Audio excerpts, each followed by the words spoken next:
as usual, like I think, and part of this exercise is like zeroing in on areas of disagreement and like really trying to like probe those.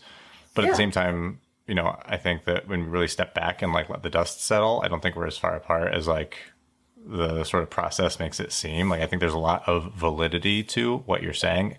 Again, I think it's just like one of those like, which you've already acknowledged, so I'm not trying to get you to repeat yourself, but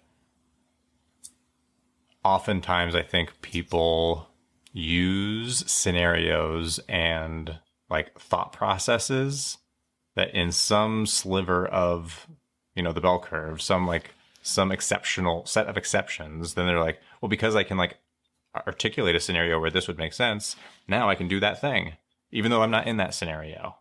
And that's where I get frustrated.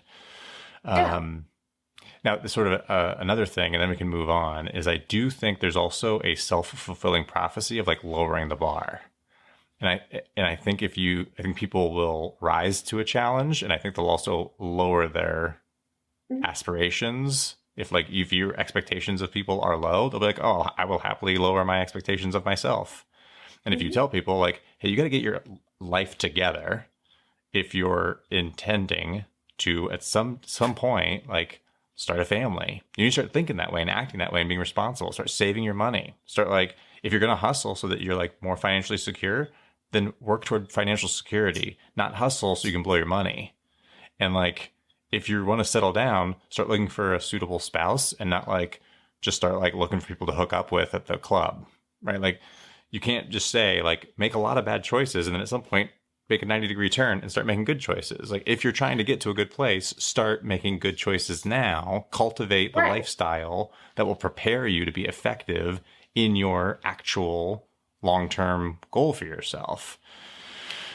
But I don't think that's the message that like for the past 2 generations has been given to high schoolers, college kids, and people in their 20s was not like, hey, there's a high expectation, like, and you're being given a lot of opportunities. You better make the most of them. It's like, hey, you're being given a lot of opportunities, so no pressure because this is going to be really easy. Just you can kind of just like coast for 10 years from 18 to 28, and then you should start thinking seriously about being an adult. And that's what frustrates me is the like self-fulfilling, like, yeah, just like take the pressure off. Just like worry about yourself at 28 the way you did at 18. And I just think that is the irrational, unjustifiable irresponsibility of it all. Well, and then the last thing I'll say, I can just like let me wait until I run out of steam.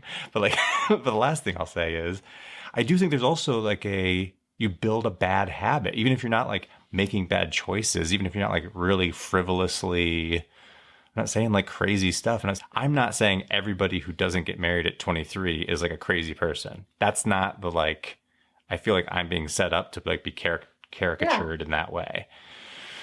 But what I am saying is you develop habits in your young adulthood, and you can either be developing habits of mind and lifestyle that will be conducive to being married and having a family, even if you don't yet, even if you're consciously saying, like Greg said, or like Gary Vaynerchuk might say, like, hey man, if you're 23, this is a great time for you to take big risks.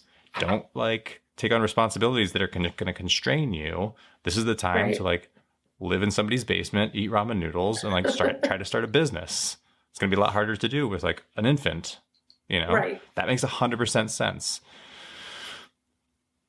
But that person who's like being the entrepreneur isn't necessarily building bad habits of just like being selfish, because they're like in a deep ascetic state. They're like scrimping and saving and like putting everything they can into a business, which means that they're used to like denying themselves like frivolous, wasteful comforts or distractions or whatever. Right.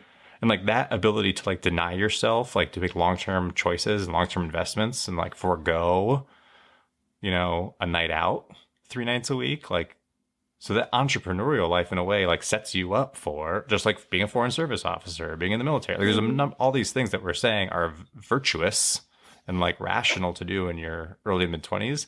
In a way, they all set you up to be an effective and successful spouse and parent. But again, I don't think that's what most people do. Most people aren't doing those things that are developing strong habits. Most people are developing habits of selfishness because they spend a decade only worried about themselves, doing whatever they want, just like following their whims. Yeah.